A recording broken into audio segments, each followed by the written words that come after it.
जय हिंद प्यारे साथियों। आशा करता हूँ कि आप अच्छे होंगे और मन लगा के पढ़ रहे होंगे।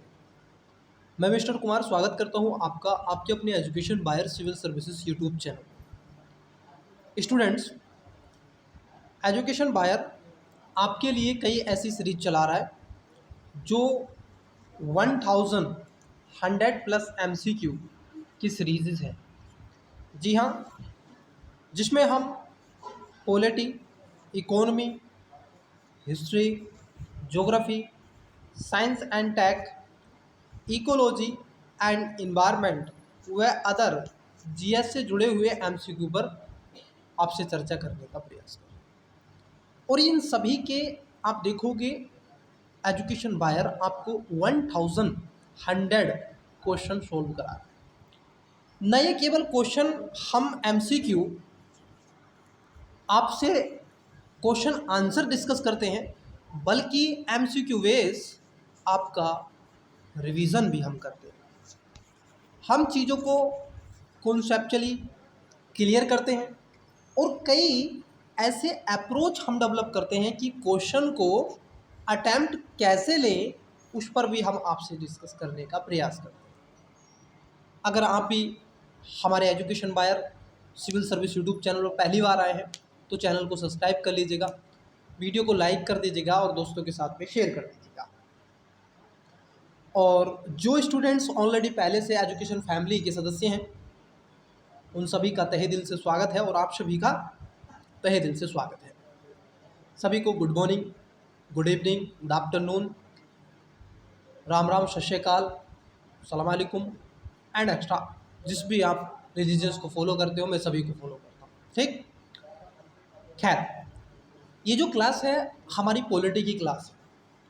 इसमें हम पॉलिटी के MCQ आपसे डिस्कस कर रहे हैं और ख़ास तौर पर हमने इसमें लगभग हम देख रहे थे the journey of Indian constitution, मतलब भारतीय संविधान की जो विकास यात्रा रही है वो क्या रही, और उसके लगभग एक क्लास हमने आपको अपलोड करा दी है। ये पॉलिटी की दूसरी क्लास अपलोड हो चुकी है, तीसरी क्लास है। ठीक है, आज की जो क्लास है कैवे नंबर की क्लास है स्टूडेंट्स, ये तीसरे नंबर की क्लास है। 2 क्लासेस हो चुकी हैं, अगर आपने नहीं देखी है तो देख लीजिएगा। ठीक है, और कई क्लासें मैं इक्वल लेके चल रहा हूँ, पॉलिटी, इकोनॉमी, हिस्ट्री और ज्योग्राफी। ये लगभग 3 से 4 क्लासेस आपकी MCQ की चल रही हैं और मुझे लगता है कि आप अगर इनको अच्छे से समझेंगे, देखेंगे तो आपके लिए सफिशिएंट है। ठीक है, आप चाहे UPSC या फिर स्टेट किसी भी PCS के तैयारी में हो, एस्पिरेंट हो, और या अदर कॉम्पिटिटिव एग्ज़ाम चाहे वनडे हो, आपके लिए यह MCQ बड़े उपयोगी है।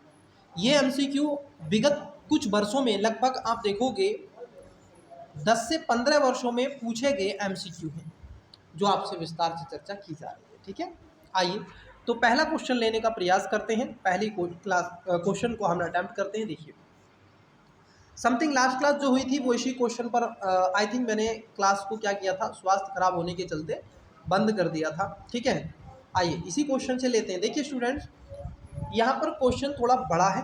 ठीक है, 4 स्टेटमेंट है और नीचे इस तरीके से 4 ही ऑप्शन है उसके ABCD। बट यहाँ इस तरीके से मैं कर रहा हूँ तो क्वेश्चन क्या है, छोटा हो जा रहा है, जिसमें आपको थोड़ी बहुत दिक्कत हो सकती है। तो हम सबसे पहले स्टेटमेंट पढ़ेंगे, उसके बाद ऑप्शंस की तरफ जाएंगे। अगर आप स्टेटमेंट को समझ जाएंगे तो ऑप्शंस पर झांकने की जरूरत नहीं होती है, क्योंकि आंसर निकलता है आपका स्टेटमेंट से, और स्टेटमेंट आपका क्लियर है, कॉन्सेप्ट क्लियर है, तो आप ऑप्शंस बना ही देते हैं। वो सारी विषय हैं, एलिमेंट मेथड कैसे यूज करेंगे, क्या यूज करेंगे, किन शब्दों का विशेष ध्यान रखेंगे, वो सारी चीज़ें मैं आपको बताते चलूँगा विस्तार बाय विस्तार। ठीक है, चलिए तो समय न गवाते हुए पहला क्वेश्चन, और क्वेश्चन को अटैम्प्ट करने से पहले याद रखना मेरा एक अपना तरीका है क्वेश्चन को सोल्व कराने का।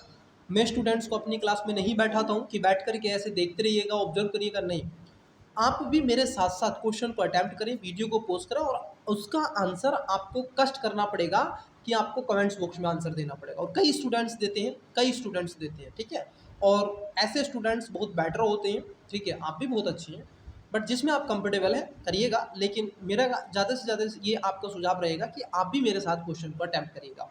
तो खिस्तन हो जाइएगा, तैयार हो जाइएगा मेरे साथ 1 से 1.5 घंटे के लिए। चलिए आइए देखते हैं पहला क्वेश्चन। पहला क्वेश्चन आपसे पूछा जा रहा है, 1909 कि भारतीय परिषद अधिनियम के संदर्भ में निम्नलिखित कथनों पर विचार कीजिए। किस पे पूछा है? 1909 के भारतीय परिषद अधिनियम पर आपसे क्वेश्चन पूछा है। ठीक है, मार्ले मिंटो सुधार। 4 स्टेटमेंट है। पहला, 1909 के अधिनियम के अंतर्गत पहली बार, ध्यान रखना, पहली बार किसी भारतीय को वायसराय या गवर्नर की कार्यकारिणी परिषद के साथ संबंध होने का प्रावधान किया गया। दूसरा स्टेटमेंट है, केंद्रीय व प्रांतीय विधान परिषदों के आकार में वृद्धि की गई। तीसरा है, पहली बार, यहाँ पर भी एक शब्द है पहली बार, विधान परिषद में चर्चा के दौरान अनुपूरक प्रश्न पूछने व बजट पर संकल्प रखने की प्रक्रिया की शुरुआत की गई। जो सप्लीमेंट्री क्वेश्चन होते हैं उनकी बात कर रहा है। और चौथा स्टेटमेंट है, इसने देश में द्वैध शासन और प्रत्यक्ष चुनावों को स्वारंभ कर दिया। अब पूछ रहा है उपयुक्त तत्वों में से कौन सा या फिर शेष सही है या फिर है। अब देखिए स्टूडेंट्स, ऐसे इसमें आपको एलिमेंट मेथड लगाना है। आइए चलते हैं, देखते हैं, ऑप्शंस की तरफ बढ़ते हैं। देखिए ऑप्शन नंबर ए कहता है केवल 1, 2 और 4, बी केवल 2, 3 और 4, सी केवल 1, 2 और 3, डी 1, 2, 3 और 4। वीडियो को पॉज करें, बताइएगा राइट आंसर क्या है। आइए एक एक करके बात करते हैं, देखते हैं इसका राइट आंसर क्या होगा। देखिए स्टेटमेंट जो पहला है वो एकदम क्या है आपका करेक्ट है। इस समय वायसराय की जो गवर्नर जनरल की कार्यकारिणी परिषद थी उसमें संबद्ध होने लगा और उसको प्रस्ताव को आप देखोगे आगे बढ़ाने का प्रयास किया गया। ये बात एकदम क्या है आपकी ठीक है। और इसमें सत्येंद्र प्रसाद जो सिन्हा थे, ये वायसराय की कार्यकारी परिषद में प्रथम भारतीय सदस्य बने थे जो शामिल हुए थे। कौन थे? सत्येंद्र नाथ सिन्हा। ठीक है, सत्येंद्र नाथ सिन्हा, याद रखेंगे SNS के बारे में। ठीक है, दूसरा स्टेटमेंट भी ठीक है कि केंद्रीय व प्रांतीय विधान परिषदों के आकार में वृद्धि की गई, क्योंकि आप देखिएगा जब व्यक्तियों को उसमें एड ऑन किया जाएगा तो विस्तार तो होगा।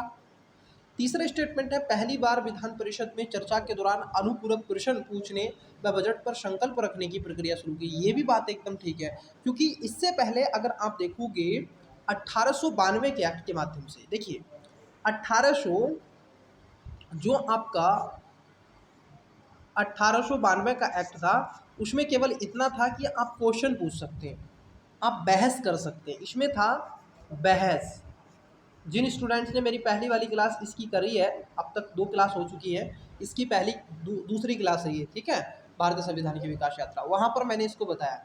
तो पहले बहस कर सकते थे 1892 में, लेकिन अब बहस के साथ साथ अब वो क्या कर सकते हैं, अनुपूरक क्वेश्चन मतलब सप्लीमेंट्री क्वेश्चन आवर भी अब वो करेंगे। जैसे कि आप संसद में देखते हैं कोई XYZ होता है सांसद, ठीक है, वो पूछता है किसी मिनिस्ट्री से कि XYZ काम कर रही है कि नहीं सरकार, उसकी प्रतिबद्धता क्या है, जवाबदेहिता तो वो सारी चीज़ें। तो ये भी बात क्या है आपकी ठीक है। अब यहाँ पर आप सप्लीमेंट्री क्वेश्चन पूछ सकते हैं, अनुपूरक क्वेश्चन पूछ सकते हैं।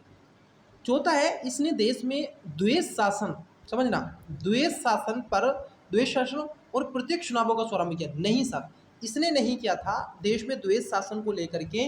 आप देखोगे ये चौथा स्टेटमेंट एकदम गलत है। प्रत्यक्ष चुनावों को प्रारंभ करने का जो श्रेय जाता है वो 1919 का चैम्सफोर्ड सुधार को जाता है। ठीक है, जो 1919 का शासन, भारत शासन अधिनियम था उसमें किया गया था, ना कि इसमें। तो चौथा जहां पर होगा वो आपका गलत हो जाएगा, क्योंकि चौथा स्टेटमेंट यहाँ पर क्वेश्चन नंबर जो 4 है, चौथा है, वो गलत है। तो मतलब क्या हो जाएगा, ए आंसर नहीं होगा, बी आंसर नहीं होगा और डी आंसर नहीं होगा। तो आंसर क्या होगा स्टूडेंट्स, ऑप्शन नंबर सी होगा। हमने इसका एलिमेंट मेथड से भी आपको बता दिया और उसके साथ साथ मैंने आपको ये भी बता दिया कि क्वेश्चन से आंसर ही जाना डायरेक्ट, तो ये ठीक है। आइए अगले क्वेश्चन की तरफ बढ़ते हैं। नेक्स्ट देखिए यहाँ पर भी यही सिचुएशन, बट मैं इसको थोड़ा शॉर्ट कर दूँ तो आपको शायद दिखे, लेकिन ऑप्शंस आपको क्लैरिफाई नहीं हो पा रहे हो क्योंकि बड़ा क्वेश्चन है थोड़ा सा, तो इसलिए आइए इसमें भी क्या कर लेते हैं, पहले देख लेते हैं, ऑप्शंस बाद में देखेंगे, पहले क्वेश्चन को पढ़ लेते हैं। देखिएगा क्वेश्चन है आपका, भारत शासन अधिनियम 1935 के प्रचलन से संबंधित निम्नलिखित कथनों पर विचार कीजिए। किसके बारे में पूछ रहा है, भारत शासन अधिनियम 1935, ठीक है, के प्रचलन से संबंधित। ठीक है, अब 2 स्टेटमेंट है। पहला, इसके तहत 1 अगस्त 1937 को संघीय व्यवस्था लागू कर दी गई। दूसरा, प्रांतीय स्वायत्तता लागू होने तक प्रांतीय सरकार को 1935 के अधिनियम की 9वीं अनुसूची, कितने में, 9वीं अनुसूची के संकरणकालीन प्रावधानों के अनुसार कार्य करना था। पूछा जा रहा है आपसे कि उपयुक्त कथनों में से कौन सा या फिर शेष सही है या फिर है। ऑप्शन नंबर ए केवल एक, बी केवल दो, सी एक दो और दोनों, डी ना तो एक ना ही दो। वीडियो को पोस्ट करें, राइट आंसर बताइएगा इसका क्या हो जाएगा। आइए एक एक स्टेटमेंट की तरफ चलते हैं और आंसर निकालने का प्रयास करते हैं। देखिए सर, पहले स्टेटमेंट को पढ़ते हैं। इन्होंने कहा था, आपसे पूछा था कि भारत शासन अधिनियम 1935 के बारे में, और यहाँ पर क्या कह रहे हैं कि इसके तहत 1 अगस्त 1937 को संघीय व्यवस्था लागू कर दी गई। आप जरा बताइए कि ये 1 अगस्त था। मैंने कई बार आपको पूछा है, आपसे कई बार बोला है कि जब भी यूपीएससी में, और ये यूपीएससी का क्वेश्चन है, जब भी यूपीएससी में कोई डेट आ जाए, मतलब कि कोई डाटा अगर वो दे रहा है, डेट दे रहा है, अब तो खैर यूपीएससी का 2024-23 का जो पैटर्न है, ठीक है, जो क्वेश्चन वो पूछता है, अब उसने मिक्स कर दिए, अब वो पूछना शुरू कर दिया। बट फिर भी मैं आपको बता रहा हूँ कि अगर वो कोई डाटा दे रहा है तो ध्यान रखना, एग्जिट अगर आपको पता है तो करेक्ट मानना। आपने अगर वो उसको क्वेश्चन को पढ़ा हुआ है या फिर वो लाइन पढ़ी हुई है, परंतु वो डाटा आपको लग रहा है कि नहीं यार ये तो नहीं है, तो आप उसको इनकरेक्ट ही मानेंगे। लेकिन आपने डाटा स्टूडेंट्स अगर पढ़ा है और वही दिया हुआ है तो करेक्ट है। अब ध्यान रखना, 95% अगर यूपीएससी के आप क्वेश्चन पेपर को देखोगे, 95% डाटा वाले क्वेश्चन, हमेशा बोल रहा हूँ, हमेशा 95% गलत होता है, स्टेटमेंट हो या क्वेश्चन डाटा वाला, ठीक है। अगर उसने राइट दे रखा, आपने पढ़ा है, किताबों में है, सारी चीज़ों में है, तो आप समझेंगे राइट है। और यदि उसने अपनी तरफ से रैंडमली उठा के दे दिया तो समझ लेना नहीं बाबा ने।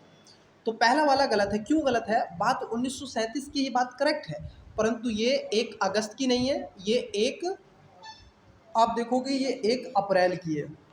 कब की है? 1 अप्रैल की है, ना कि अगस्त की है, तो ये तो इसलिए गलत हो जाएगा। उसके साथ साथ दूसरा भी स्टेटमेंट यहाँ पर गलत है, चूंकि ये कह रहे हैं कि 1935, इन्होंने कहा ना प्रांतीय स्वतंत्रता लागू तक प्रांतीय सरकार को 1935 के अधिनियम 9वीं अनुसूची के संक्रमणकालीन प्रावधानों के अनुसार कार्य करना होगा। भाई अगर आप देखोगे, चुनाव की जो कार्य परिषद के रूप में रखा गया, जो कार्य विधि रखी गई, वो 3 जुलाई 1936 को रखी गई। कब को रखी गई? 1936 को रखी गई, और वो सीधी चली अप्रैल 1937 तक, 1 अप्रैल 1937 तक चली।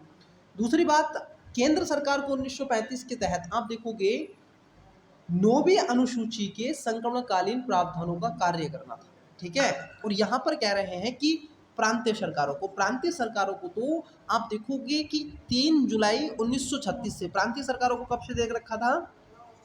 3 जुलाई 1936 से आप देखोगे 1 अप्रैल 1937 तक जाना था वो। इट्स क्लियर है ना? तो ये प्रोविजन था। तो यहाँ पर दोनों गलत है, पहला दूसरा। आपसे पूछ रहा है सही बताना है, तो सर सही का है, दोनों ही गलत है, तो आंसर क्या हो जाएगा? डी हो जाएगा, ना तो 1 ना ही 2। चलिए अगले क्वेश्चन की तरफ पढ़ते हैं। अगला क्वेश्चन देखते हैं। वीडियो कैसा लग रहा है, क्लास आपको कंटेंट पसंद आ रहा है कि नहीं, कृपया करके कमेंट्स बॉक्स में आवश्यक रूप से बताएं प्यारे बच्चे। आइए अगला क्वेश्चन देखते हैं। क्वेश्चन आपका, निम्नलिखित में से किस अधिनियम ने प्रांतों में द्वैध शासन आरंभ किया? जरा समझना, प्रांतों में द्वैध शासन क्या किया है? आरंभ किया। ऑप्शन नंबर ए भारत शासन अधिनियम 1919, बी भारत शासन अधिनियम 1935, सी भारत परिषद अधिनियम 1909 और भारतीय स्वतंत्रता अधिनियम 1947। बताइएगा, द्वैध शासन की बात कर रहा है और प्रांतों में बात कर रहा है, ठीक है। करेक्ट आंसर बताने का प्रयास कीजिए। चलिए एक एक करके बात कर लेते। देखिए पहला स्टेटमेंट जो है, यही इसका क्या हो जाएगा प्यारे बच्चे? करेक्ट हो जाएगा। ऑप्शन नंबर ए इसका राइट आंसर है, क्योंकि 1919 में आप देखोगे प्रांतों में द्वैध शासन की बात की, और 1935 में केंद्र में बात करेगी, केंद्रीय द्वैध शासन की बात तो 1935 में की। तो इसका राइट आंसर क्या है? ए हो जाएगा। केवल यही नहीं जानना है कि बस इसमें हुई थी, नहीं, हमें कई चीज़ें जाननी है, क्योंकि आप देखोगे 1919 में ट्रांसपोर्ट सुधार लाया गया और इसने कई ऐसे प्रावधान किए थे, जैसे कि केंद्र में द्विसदनात्मक विधायिका की स्थापना कर दी गई थी, प्रथम राज्य परिषद और दूसरी थी केंद्रीय विधानसभा। देश में प्रत्यक्ष इन्होंने निर्वाचन प्रांतों को द्वैध शासन प्रणाली के अंतर्गत प्रारंभ करने का प्रयास किया गया, और इनके साथ साथ इन्होंने विषयों को 2 भागों में बांट दिया।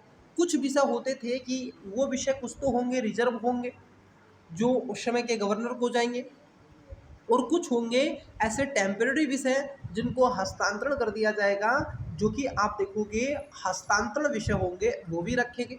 ठीक, इन सब के अलावा निर्वाचन की बात करी गई, यहाँ पर नॉमिनेट आप देखोगे गवर्नमेंट की बात करी गई, नॉमिनेट नॉन नॉमिनेट गवर्नमेंट की बात की गई और सीमित मताधिकार यहाँ पर दिया गया। परंतु यहाँ पर सांप्रदायिक निर्वाचन व्यवस्था की शुरुआत भारत में देखने के लिए मिली। लोक सेवा आयोग का गठन इसी के तहत हुआ और पहली बार केंद्रीय बजट को राज्य बजट से अलग कर दिया गया।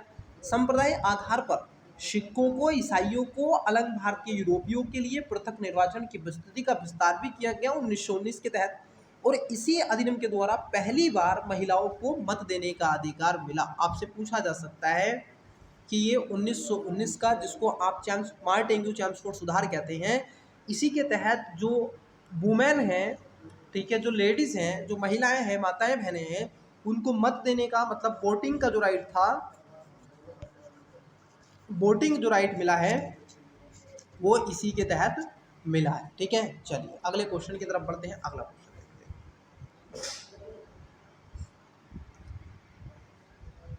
देखिए नेक्स्ट क्वेश्चन है आपका, ये पूछ रहे हैं आपसे, निम्नलिखित में से किस विधानमंडल ने भारतीय स्वतंत्रता अधिनियम 1947 को पारित किया था? ऑप्शन नंबर ए ब्रिटिश संसद, बी भारतीय संसद, सी ब्रिटिश भारतीय संसद, डी केंद्रीय विधानसभा। वीडियो को पॉज करें और करेक्ट आंसर बताने का प्रयास करें। बताइएगा करेक्ट आंसर क्या है। आई होप आपने इसका राइट आंसर बताने का प्रयास किया होगा। देखिए चलिए, कई बच्चों का आंसर आ रहा है कि sir option number C British भारतीय संसद के द्वारा। कई बच्चों का सी आंसर आ रहा है इसमें, जबकि ये आपका गलत है प्यारे बच्चों। देखिएगा राइट आंसर क्या है इसमें। राइट आंसर है ऑप्शन नंबर ए। चूंकि भारत में बेसिकली भारत में द्वैध शासनात्मक व्यवस्था थी, भारत में डीआरकी का सिस्टम था, भारत में औपनिवेशिक शासन था, परंतु जो कानून बनते थे, आपने पढ़ा है कि नहीं, मैंने पिछली वाली क्लास में आपको 1773 का रेगुलेटिंग एक्ट पढ़ाया, उसमें स्वयं में छुपा हुआ अक्सर है रेगुलेट, कि हम रेगुलेट करेंगे कहाँ से, इंग्लैंड से बैठ करके ईस्ट इंडिया कंपनी के अधिकारियों को और उसके पूरे सिस्टम को। और फिर उन्होंने यही किया और आगे चलकर वहीं से निर्णय बनाते चले गए, अपने अनुसार चीज़ों को वहाँ पर लागू करते चले गए और आपको दे दिया, भारतवासियों के लिए कानून बना दिया। ना ही जानेंगे ना ही तानेंगे कहाँ पर भारत है, क्या स्थिति है, कैसा जो है, कैसे लोग हैं, क्या करते हैं, क्या खाते हैं, क्या पीते हैं, क्या नहाते हैं, क्या मतलब कुछ नहीं पता, नो बडी नोज, बट लेकिन हम कानून बनाएंगे आपके लिए, समझ रहे हैं। तो ये चीज़ें, तो राइट आंसर क्या है, ब्रिटिश जो संसद थी वो बनाती थी। आपको बता दें कि 18 जुलाई 1947 को ब्रिटिश संसद ने भारतीय स्वतंत्रता अधिनियम को पारित कर दिया था। और उसी समय आप ये भी जानते हैं, इसी अधिनियम के माध्यम से माउंटबेटन योजना को वैधानिकता रूप भी दे दिया गया था। और 15 अगस्त, ध्यान रखेंगे प्यारे बच्चे, 15 अगस्त, अगर आप देखोगे 15 अगस्त 1947 को भारत और पाकिस्तान दो नामों को अधिराज्य बना दिए गए थे। ब्रिटिश सरकार उनको सत्ता सौंप देगी, ये भी बात रखा गया। प्रत्येक अधिराज्य को गवर्नर जनरल होगा और उसकी नियुक्ति इंग्लैंड के सम्राट के द्वारा करी जाएगी। नए संविधान का निर्माण तक दोनों राज्यों का प्रशासन भारत सरकार अधिनियम 1935 के तहत ही चलाया जाएगा, आप अलग से कोई कानून नहीं बनाओगे। इन सब के अलावा भारत का सचिव का जो पद था उसको समाप्त करके उसके स्थान पर राष्ट्रमंडल सचिव की नियुक्ति की जाएगी, जो कि ब्रिटेन और यहाँ पर देखने का प्रयास करेगा। देशी रियासतों पर ब्रिटेन की संप्रभुता का अंत कर दिया जाएगा और उनको भारत या पाकिस्तान या किसी भी अधिराज्य में शामिल होने या फिर स्वतंत्र होने की आज़ादी दे दी जाएगी। ये सारी चीज़ें आप देखोगे भारतीय स्वतंत्रता अधिनियम 1947 में रखा गया था। तो किसने बनाया था, ये ब्रिटेन की संसद ने बनाया था। तो ऑप्शन नंबर ए प्यारे बच्चे हो जाएगा। अगले क्वेश्चन की तरफ बढ़ते हैं। आइए वीडियो को लाइक करते चलिएगा, शेयर करते चलिएगा, कमेंट करते चलिएगा। आइए देखते हैं अगला क्वेश्चन। देखिए क्वेश्चन क्या है, देखिए भारतीय परिषद अधिनियम 1861 के संदर्भ में निम्नलिखित कथनों पर विचार कीजिए। किसके बारे में पूछा जा रहा है, 1861, ठीक है। और यहाँ पर दो स्टेटमेंट है। पहला, वायसराय के विधान परिषद में नियुक्त 3 गैर आधिकारिक सदस्यों में से एक सर दिनकर राव थे। दूसरा, इस अधिनियम में पंजाब प्रांत के लिए पृथक विधान परिषद की स्थापना के लिए प्रावधान किया गया है। दूसरा, अब कह रहे हैं उपयुक्त कथनों में से कौन सा या फिर ये सही है या फिर है। ऑप्शन नंबर ए केवल 1, बी केवल 2, सी एक दो और दोनों, डी ना तो एक ना ही दो। वीडियो को पॉज करें, करेक्ट आंसर बताने का प्रयास करें। आई होप आपने इसका राइट आंसर बताया होगा। चलिए एक एक करके बात कर लेते। देखिए यहाँ पर आपसे पूछा जा रहा है भारतीय परिषद अधिनियम 1861। सर उस समय का जो वायसराय हुआ करता था भारत का, वो था कैनिंग। किसका शासनकाल था? क्योंकि 1861 की एक घटना भारतीय इतिहास में अति महत्वपूर्ण घटनाओं में से जानी जाती है, और उस समय कैनिंग हुआ करता था, ये आप सभी जानते हैं। कौन था महोदय? कैनिंग हुआ करता था भारत का वायसराय। ठीक, चूंकि यहाँ इसी व्यवस्था के तहत 1861 के तहत ही भारत में मंत्रिमंडल व्यवस्था को भी आप देखोगे नींव रखी गई। और 62 में जो वायसराय कैनिंग विधान परिषद में 3 भारतीय, बनारस के राजा, पटियाला के महाराजा और सर दिनकर राव को अपनी विधान परिषद में मनोनीत किया गया था। ये बात एकदम ठीक है। ठीक है, ये बात एकदम क्या हो जाती है? ठीक है। उसके साथ साथ इसी अधिनियम के माध्यम से बंगाल और उत्तर पश्चिमी सीमा प्रांत के कुछ क्षेत्रों में और पंजाब के लिए नई विधान परिषदों की स्थापना के लिए भी प्रावधान किया गया था। तो ये बातें क्या हो जाती हैं आपकी? ठीक हो जाती है। पहला भी ठीक है और दूसरा भी ठीक है। ठीक है, तो इसका राइट आंसर क्या होगा बच्चे? ऑप्शन नंबर सी इसका करेक्ट आंसर हो जाएगा। ठीक है, चलिए अगले क्वेश्चन की तरफ बढ़ते हैं। अगला क्वेश्चन देखते हैं। थोड़े से बड़े बड़े क्वेश्चन है ना, थोड़े बड़े बड़े क्वेश्चन है, तो इसलिए थोड़ा सा। आइए अगला क्वेश्चन।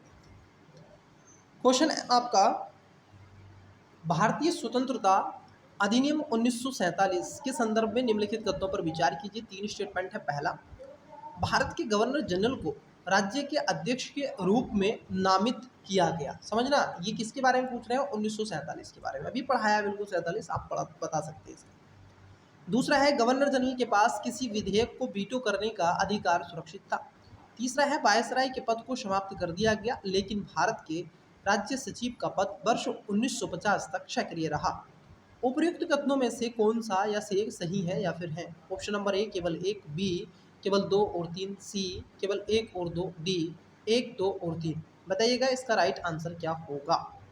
वीडियो को पोस्ट करें और करेक्ट आंसर बताने का प्रयास करें।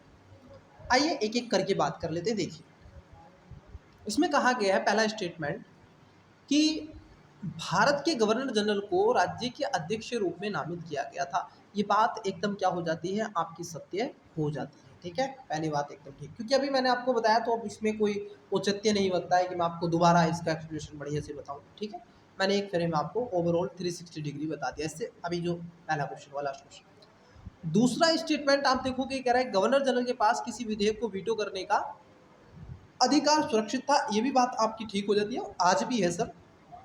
आज भी संविधान के अगर आप आर्टिकल की बात करते हैं, तो आर्टिकल 111 में आज भी भारत के राष्ट्रपति को ये शक्ति दी हुई है वीटो की। ठीक है, तो इसमें कोई दोहराग्रह नहीं है। पहला भी ठीक है, दूसरा भी ठीक है। तीसरा स्टेटमेंट यहाँ पर गलत है। मैं कहता हूँ हमेशा कि जब कहीं पर आपको डेट दे दे तो थोड़े से होशियार हो जाएगा, स्मार्टनेस वहाँ पर दिखाइएगा। आपने कई बार वर्ड सुना होगा स्मार्ट है, I am smart students, I am beginner but smart student, advance level 2, achievement, that. आप बहुत सारे ऐसे सेंटेंस बोलते हैं पॉजिटिवली, आपको बोलने करते हैं। यहाँ पे स्मार्टनेस दिखाइएगा। देखिए, क्योंकि वायसराय के पद को समाप्त कर दिया गया, लेकिन भारत के राज्य सचिव का पद वर्ष 1950 तक सक्रिय रहा। ये जो बात कह रहे हैं यहाँ पर, इसको जरा समझना है। चूंकि वायसराय के पद को और ब्रिटेन में भारत सचिव के पद को समाप्त कर दिया गया, भारत के सचिव की सभी शक्तियां राज्य सचिव मतलब राष्ट्रमंडल को दे दी गई। इसका औचित्य ये निकला कि आप देखोगे ये रहा ही था नहीं। ठीक है, सचिव के पद को किसको रख दिया गया? राष्ट्रमंडल को दे दिया गया। मंत्रिपरिषद जो बनाई गई थी उसको दे दिया गया। इसलिए तीसरा स्टेटमेंट गलत है। जहां 3 होगा वो गलत है, मतलब बी आंसर नहीं होगा और डी आंसर नहीं होगा। या तो आंसर फिर होना चाहिए ए या फिर होना चाहिए सी। तो पहला और दूसरा ठीक भी है इसके, तो आंसर हो जाएगा ऑप्शन नंबर सी, क्योंकि 1 और 2 इसका राइट आंसर है। अगले क्वेश्चन की तरफ बढ़ते हैं। चलिए अगला क्वेश्चन देखते हैं। देखिए अब यहाँ से मैं छोटा नहीं करूँगा, इसको जूम करूँगा। ठीक है, आइए, क्योंकि ज़्यादा छोटा क्वेश्चन दिखता है, स्टेटमेंट नहीं दिखते हैं। ठीक है, क्वेश्चन समझ में नहीं आता है, स्टूडेंट्स कहते हैं सर थोड़ा सा जूम ही रखिएगा, बट बड़ा क्वेश्चन है तो अब मैं क्या कर सकता हूँ। देखिएगा, चलिए आइए देखिए, क्वेश्चन को पहले समझ लेते हैं, स्टेटमेंट देख लेते हैं, फिर ऑप्शंस पर आते हैं। आइए देखिए ऑप्शंस क्या है। क्वेश्चन पूछा जा रहा है आपसे, पिट्स इंडिया एक्ट 1784 के संदर्भ में निम्नलिखित कथनों पर विचार कीजिए। ठीक है, पिट्स इंडिया एक्ट से क्वेश्चन पूछा है और ये कह रहे हैं आपसे 3 स्टेटमेंट देकर के, पहला, इसके द्वारा बॉम्बे और मद्रास प्रेसिडेंसी के गवर्नर को बंगाल के गवर्नर जनरल के अधीनस्थ कर दिया गया। वाह बंदे वाह। दूसरा है, इसमें कंपनी के सेवकों को किसी निजी व्यापार में संलग्न होने से प्रतिबंधित किया गया। तीसरा है कि इसने कंपनी के वाणिज्यिक और राजनीतिक कार्यों के बीच विभेद कर दिया। अब पूछा जा रहा है आपसे, उपर्युक्त कथनों में से कौन सा या से सही है या फिर है? ऑप्शन नंबर ए केवल 1, बी केवल 2 और 3, सी केवल 3, डी 1, 2 और 3। बताइएगा इसका वीडियो को पॉज करके राइट आंसर क्या होगा। वीडियो को पॉज कर लीजिएगा। देखिए, आइए आंसर की तरफ पढ़ते हैं और निकालते हैं इसका राइट आंसर। देखिए कैसे, स्मार्ट नेट्स को यूज करेंगे, यहीं पर चीजें मिलेंगी। पूछा है आपसे पिट्स इंडिया एक्ट 1784। पहला स्टेटमेंट को आपने कई बार पढ़ा होगा। जब 1773 का रेगुलेटिंग एक्ट पढ़ते हैं तो आप कहते हैं कि महोदय, इस एक्ट के माध्यम से ही तो 1773 के माध्यम से ही तो ये सब किया गया था कि गवर्नर जनरल की, आप देखोगे जो तीनों प्रेसिडेंसी, चाहे मद्रास हो मुंबई हो, उसको किसके तहत कर दिया गया? बंगाल प्रेसिडेंसी के। और कार्यकारिणी परिषद का विस्तार कर दिया गया, सारे कार्य वो देखेगा। अब बंगाल का गवर्नर क्या होगा? भारत का गवर्नर जनरल कहलाएगा। भाई है कि नहीं? बताइएगा मैं अगर आपसे गलत बोल रहा हूँ। ये चीजें हुई कि नहीं? और फिर ये बाद में जाकर के इसको आप देखोगे ढील दी गई, पुनः वापस कर दिया गया। लेकिन पहला स्टेटमेंट गलत है, पहला गलत है और दूसरा भी गलत है, क्योंकि यहाँ पर ये कह रहे हैं निजी व्यापार में संलग्न होने के प्रतिबंधित किया गया। नहीं नहीं नहीं, इसने इसको नहीं किया था। 1773 का रेगुलेटिंग एक्ट खास तौर पर इससे रिलेटेड था, ना कि आपका 84 का। तो दूसरा भी गलत है और पहला भी गलत है। आइए एलिमेंट मेथड लगाते हैं। दूसरा भी गलत है, पहला भी गलत है, तो ये आंसर नहीं, ये आंसर नहीं, ये आंसर नहीं, आंसर सी है। और वास्तव में तीसरा स्टेटमेंट सही है, क्योंकि 1784 का जब पिट्स इंडिया एक्ट आया था, उसने वाणिज्यिक और राजनीतिक कार्यों के बीच में विभेद कर दिया था। इसमें कोई दो राग्रह नहीं है। इन सब के अलावा इसने विदेश मंडल कोर्ट ऑफ डायरेक्टर्स वाणिज्यिक मामलों पर प्रतिबंध की अनुमति दी थी और राजनीतिक मामलों का प्रबंधन करने के लिए भी इसने नियंत्रण बोर्ड ऑफ कंट्रोल के नाम से एक नया निकाय बना दिया और उसमें द्वैध शासन प्रणाली की स्थापना करने का भी प्रयास किया गया। तो ये भी बात इस पे आपको देखने के लिए मिलती है, तो इसको भी क्या है आपको ध्यान में रखना है। ठीक है, चलिए तो अगले क्वेश्चन की तरफ बढ़े। इसका राइट आंसर ऑप्शन नंबर क्या हो जाएगा? सी हो जाएगा। आइए अगले क्वेश्चन की तरफ बढ़ते हैं। देखिए, चलिए क्वेश्चन क्या पूछा है नेक्स्ट क्वेश्चन स्टूडेंट्स आपसे पूछा जा रहा है। ये कह रहे हैं आपसे, भारत शासन अधिनियम 1935 के द्वारा स्थापित संघ में अपशिष्ट शक्तियां प्रदान की गई थी। किसके बारे में पूछ रहा है? जो अपशिष्ट शक्तियां थी वो किसको प्रदान की गई थी? ऑप्शन नंबर ए है संघीय विधानमंडल को, बी गवर्नर जनरल को, सी प्रांतीय विधानमंडल को, डी प्रांतीय गवर्नर को। वीडियो को पॉज करें, इसका राइट आंसर कमेंट्स बॉक्स में दीजिएगा। बताइएगा स्टूडेंट्स इसका करेक्ट आंसर क्या होगा। आई होप आपने इसका राइट आंसर बताया होगा। देखिए, आइए देखते हैं। जो भारत शासन अधिनियम 1935 का था, इसके माध्यम से केंद्र में आप देखोगे द्वैध शासन लगाया गया। कहाँ पर? केंद्र में द्वैध शासन स्थापित किया गया था और इन सब के अलावा केंद्र और राज्यों के इकाई के माध्यम से शक्तियों का विभाजन भी किया गया। जो आपकी संघ सूची होती थी स्टूडेंट्स, उस संघ सूची में लगभग 59 सब्जेक्ट को रखा गया और जो राज्य सूची थी, उस राज्य सूची के अंतर्गत जो विषय थे, मतलब प्रांतीय सूची कह सकते हैं या राज्य सूची कह सकते हैं, तो उसमें लगभग 54 विषय थे। और जो समवर्ती सूची थी, उस समवर्ती सूची के अंतर्गत बचे हुए ऐसे सब्जेक्ट को रखा गया जो 36 सब्जेक्ट के, जिसमें दोनों कानून बना सकते थे। परंतु अपशिष्ट शक्तियों का जो प्रोविजन रखा गया प्यारे बच्चे, वो आप देखोगे गवर्नर जनरल को दे दिया गया था। जैसे वन फॉर एग्जाम्पल, आपने देखा होगा संविधान की अनुसूची आप 7 पढ़ते हैं कि नहीं? 6-7 शेड्यूल पढ़ते हैं। वहाँ पर आपको 3 सब्जेक्ट मिलते हैं। ठीक है, एक मिलता है आपको संघ सूची, दूसरी मिलती है राज्य सूची, तीसरी मिलती है संवर्ती सूची। राज्य सूची पर राज्य कानून बनाते हैं, मतलब कि चाहे वो आपका महाराष्ट्र हो, उत्तर प्रदेश हो, तमिलनाडु हो, केरला, कर्नाटका, जो भी स्टेट हो, गुजरात हो, लद्दाख हो, जम्मू कश्मीर हो, जो भी हो, जिनको सब्जेक्ट दिए गए हैं, ठीक है, यह सब। वहीं जो संघ सूची है उस पर सेंट्रल गवर्नमेंट अपने कानून बनाती है, केंद्र की सरकार बनाती है, ठीक है।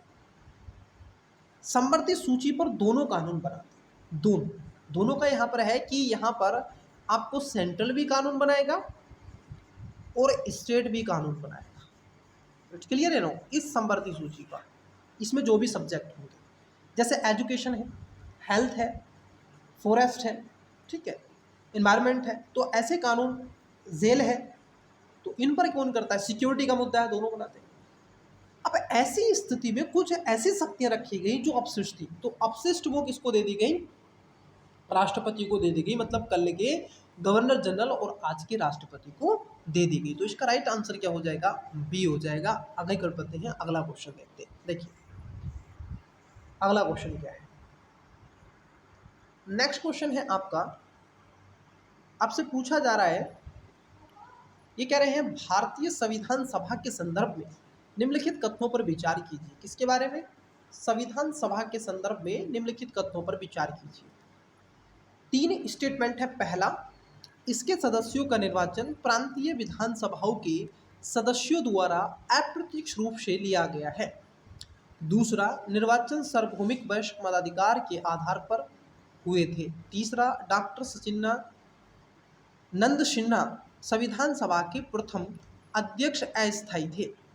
उपर्युक्त कथनों में से कौन सा ऐसी सही है या फिर है। ऑप्शन नंबर ए केवल 1 और 3, बी केवल 2 और 3, सी 1, 2 और 3, डी उपर्युक्त में से कोई नहीं।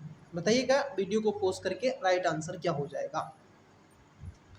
आई होप आपने इसका राइट आंसर दिया होगा। चलिए इसका राइट आंसर निकालने का प्रयास करते हैं। देखिए पहला स्टेटमेंट को समझते हैं।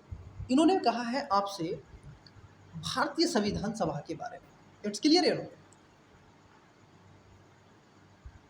वर्षों 1945 और 46 में प्यारे बच्चे प्रांतीय चुनाव संपन्न हुए थे। कब हुए थे, 1945 से 1946 में आप देखोगे प्रांतीय चुनाव हुए, इलेक्शन हुए, और उसी के माध्यम से कई चीजें आपको देखने के लिए मिली। ठीक, ये वाली बात ठीक है।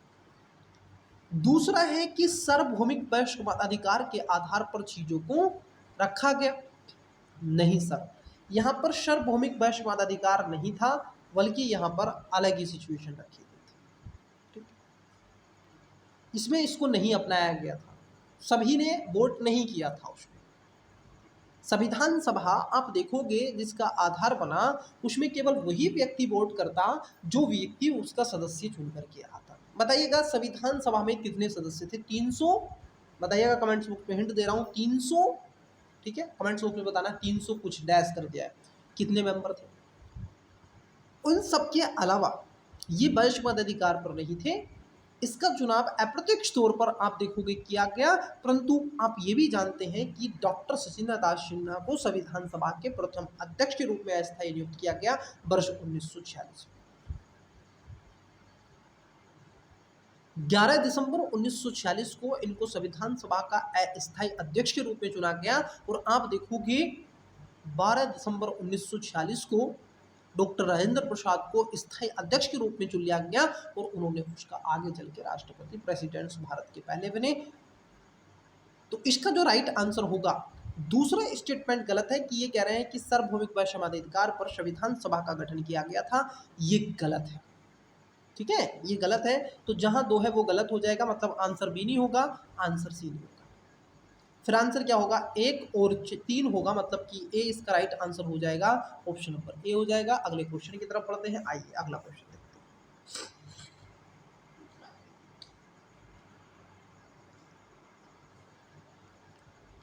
आई होप आपको क्वेश्चन विजुअल हो रहा है और सारी चीजें मेरी वॉइस भी ऑडिबल हो रही है। देखिए क्वेश्चन है निम्नलिखित कथनों पर विचार कीजिए।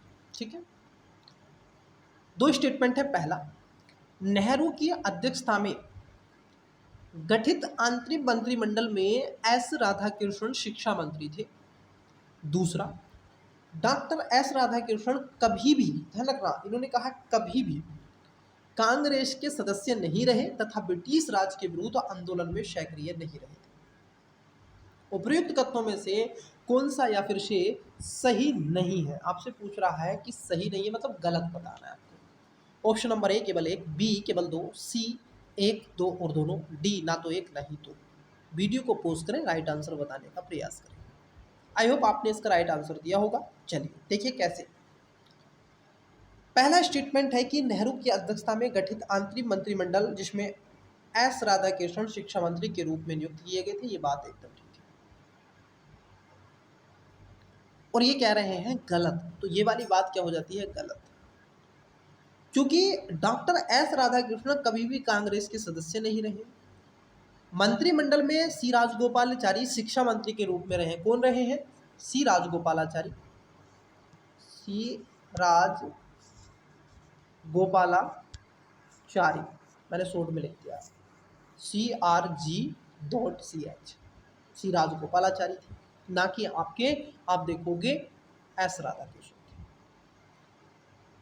इन सब के अलावा डॉक्टर एस राधा जो कृष्णन थी, समझना, ये कभी भी कांग्रेस के सदस्य नहीं रहे, न ही वह ब्रिटिश राज के विरुद्ध संघर्ष में सक्रिय रहे, बल्कि इन्होंने तो विभिन्न प्रकार से आलोचनाएं करी। डॉक्टर एस राधाकृष्णन सदैव भारतीय संस्कृति और दर्शन के विकास में लगातार इन्होंने प्रयत्न करने का प्रयास किया। और इन सब के अलावा डॉक्टर एस राधाकृष्णन ने ही यूनेस्को में भारत के प्रतिनिधित्व किया था और रूस में भारत के राजदूत बनकर रहे थे। बाद में वे भारत और प्रथम उपराष्ट्रपति और दूसरे राष्ट्रपति के रूप में डॉक्टर एस राधाकृष्णन ही बने थे। डॉक्टर एस राधाकृष्णन ने सम्मान में आप देखोगे प्रतिवर्ष 5 दिसंबर को शिक्षा दिवस के रूप में इन्हीं की याद में मनाया जाता है। तो इसलिए इनका योगदान, इनका कंट्रीब्यूशन बहुत ज़्यादा हमारे इतिहास में देखने के लिए मिलेगा।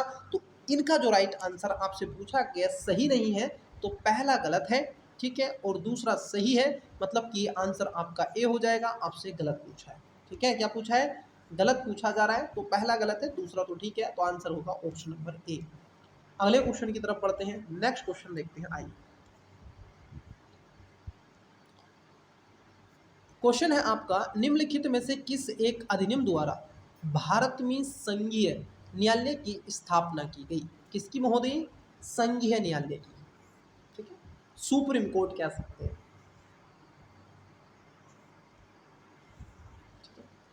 ऑप्शन नंबर ए है भारतीय परिषद अधिनियम 1861, बी है भारत सरकार अधिनियम 1909, सी है भारत सरकार अधिनियम 1919 और डी है उपयुक्त में से कोई। वीडियो को पॉज करें, राइट आंसर बताने का प्रयास करें। और ये आंसर बहुत इजी वे में है, क्योंकि मैं इस आंसर को, क्वेश्चन को ही एक्सप्लेन कर चुका हूं पहले। 1935 इसका राइट आंसर आएगा, तो इसमें 1935 नहीं है, तो राइट आंसर हो जाएगा ऑप्शन नंबर डी, ठीक है। आप देखोगे पहले भारत में जो न्यायिक व्यवस्था रखी गई थी, वो रखी गई थी 1773 के रेगुलेटिंग एक्ट से विस्तार करने के लिए आगे लाया गया। It's clear. लेकिन वह व्यवस्था खास तौर पर ब्रिटेन जो अधिकारी थे उनके लिए थी, ना कि भारतीयों के लिए। उसके साथ साथ आगे चल के ये व्यवस्था बदली और 1935 में एक भारतवर्ष के लिए ऐसी व्यवस्था बना दी गई जो भारत में सभी के लिए न्याय व्यवस्था को सुनिश्चित करने का प्रयास करेगी। तो 1935 में ये बनाई गई थी, 1935। इट्स क्लियर या नो? तो राइट आंसर करेक्ट हो जाएगा इसका right now option number D, उपयुक्त में से कोई नहीं। उपरयुक्त होता है, ये ध्यान रखना। उपरयुक्त कभी भी आप लिखो ना तो उपयुक्त मत लिखना, उपरयुक्त ऐसे लिखना, उपरयुक्त में से कोई नहीं। आइए अगला क्वेश्चन लेते हैं, और मुझे लगता है कि इस क्लास का ये लास्ट क्वेश्चन है, ठीक है। फिर आपका जो भारत के संविधान की विकास यात्रा थी उस पर जितने भी क्वेश्चन थे वो आपके कवर हो जाएंगे। क्वेश्चन है, निम्नलिखित में से किसने सर्वप्रथम भारत के लिए औपनिवेशिक राज्य की मांग की थी? ऑप्शन नंबर ए राजगोपालाचारी और सरदार पटेल ने, बी पंडित मोतीलाल नेहरू और गोविंद वल्लभ पंत ने, सी सरदार तेज बहादुर शप्रो और जयकर ने, और डी जवाहरलाल नेहरू और जगजीवन राम ने। वीडियो को पोस्ट करें, राइट आंसर बताने का प्रयास करें। और इसका राइट आंसर आप ही को बताना है विद एक्सप्लेनेशन के साथ कमेंट्स बॉक्स में। तो स्टूडेंट्स, ये आपकी the journey of Indian constitution की हमने देखी, ठीक है। इस क्लासेस में हम इतना ही रहने देते हैं। जो अगली क्लास आपकी पॉलिटी की होने जा रही है, मैं आपको अभी से बता दे रहा हूँ, उसमें हम making of the Indian constitution and it's silent जो फीचर रहे हैं, उसके संविधान का निर्माण क्या रहा है, उसकी प्रमुख विशेषताएं क्या रही हैं, वहाँ से बहुत बार कई क्वेश्चन पूछे गए हैं, बहुत क्वेश्चन आए हैं सर वहाँ से। यूपीएससी हमेशा 2 से 3 क्वेश्चन उसी चैप्टर से बनाता है, तो बहुत मोस्ट है। तब तक के लिए स्टूडेंट्स मुझे दीजिएगा विदाई, मल्ला के पढ़ते रहिएगा, मिलते हैं अगले किसी टॉपिक में। तब तक के लिए धन्यवाद, बेस्ट ऑफ लक, बाय।